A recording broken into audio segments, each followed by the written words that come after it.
Bienvenidos de nuevo a esta serie de presentaciones de los ingenieros de Franco. En esta ocasión, el tercer vídeo, voy a hablar del capítulo 2, que se llama Laboratorios e Iglesias, Ciencia, Industria y Nacionalcatolicismo. La metodología ya la expliqué en el vídeo anterior. Se trata de intentar entender el papel de la ciencia y la tecnología en la historia del franquismo mediante la atención a los detalles de los objetos técnicos que los científicos ingenieros durante el franquismo produjeron para intentar transformar el paisaje español o más allá. Pues bien, el capítulo de iglesias y laboratorios hace justamente eso, teniendo como foco la creación, sobre todo del CSIC primero, Consejo Superior de Investigaciones Científicas, y después de los institutos, de los poblados de colonización del Instituto Nacional de Colonización. Esto es importante, yo creo, porque de lo que se trata es de intentar entender el nacionalcatolicismo, no como una cosa fija que asociamos normalmente pues, a esa imaginería tradicionalista, imperial, de estilo, por ejemplo, escurialiense, cuando viene en lo que tiene que ver con la construcción, pero en general referida a las largas sotanas, palios, ese franquismo más pesado, más barroco, que solemos asociar con el nacionalcatolicismo. Es solo una parte de la historia. Y otra parte de la historia es pues una serie de ideologemas no necesariamente fijos que van transformándose durante el franquismo, y uno de cuyos motores de transformación es precisamente la investigación científica y técnica. Esto creo que es bastante novedoso. El historiador Alfonso Botti en los 90 ya había dicho, ojo, que el nacionalcatolicismo no es solo lo que nos han contado de tradicionalismo, sino que tiene una vertiente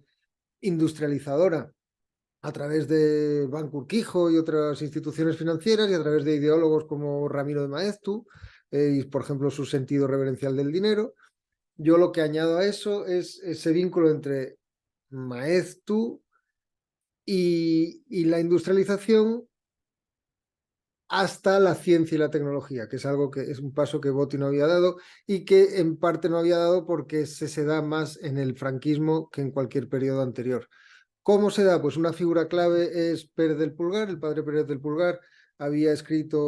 ofrecido una serie de conferencias que póstumamente, en el 39, se recogieron con el libro El concepto cristiano de la autarquía. Es un libro que tuvo mucha repercusión porque además Pérez del Pulgar fue el encargado en el 38 de desarrollar el llamado programa de redención de penas por el trabajo, que algunos interpretan como esclavitud, trabajos forzados, desde luego que sí que lo fueron,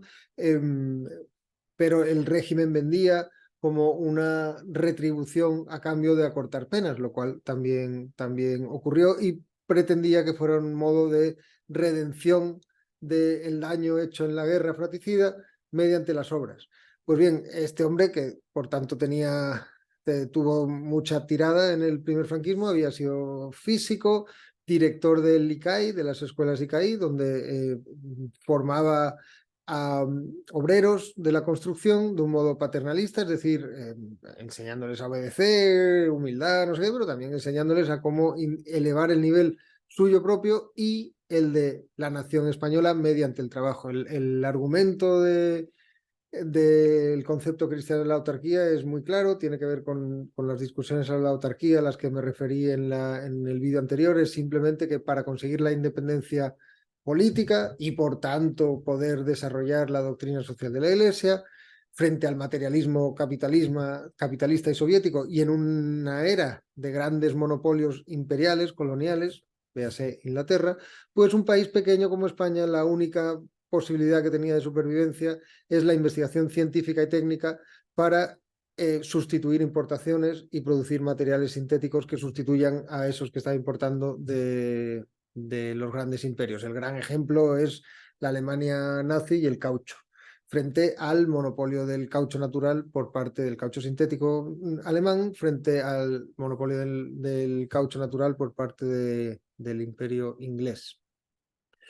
Pues bien, esas ideas muy claras en el concepto cristiano de la autarquía son compartidas por otras formaciones del régimen, incluido el Opus Dei. El Opus Dei es al que pertenecía Albareda, quien junto con Ibáñez Martín, en el 38, en el mismo ambiente que Pérez del Pulgar, había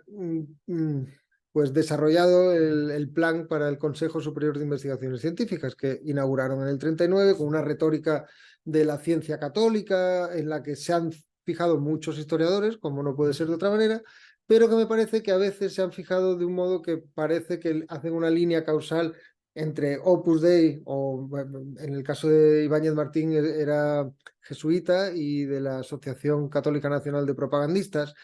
pero el secretario general del CSIC, tan importante o más como el presidente, fue Albareda, que fue uno de los primeros miembros del Opus Dei, y se ha hecho a veces esa línea causal entre catolicismo, nacionalcatolicismo y ciencia en el CSIC. Pero no se ha visto que la línea causal necesariamente va también en la otra dirección, es decir, que se trata más bien de lo que los biólogos llaman una coevolución, un crecimiento conjunto en simbiosis, una retroalimentación, en el que también cambió, transformó el nacionalcatolicismo. Y esto lo analizo mediante el ejemplo de la construcción de la Iglesia del Espíritu Santo, cuyos detalles les convino a encontrar en el libro, y que luego, pues, aunque fue muy criticada, fue muy avalada también en su tiempo, pero tuvo críticos. Fisac siguió haciendo iglesias de ese tipo en los 50 y ya no tenía ningún crítico, y gran parte de la innovación arquitectónica de España tuvo lugar en las iglesias, y entre otras iglesias en las del Instituto Nacional de Colonización, cuyos detalles de nuevo pues cuento en el capítulo. Muchas gracias y nos vemos en el próximo vídeo.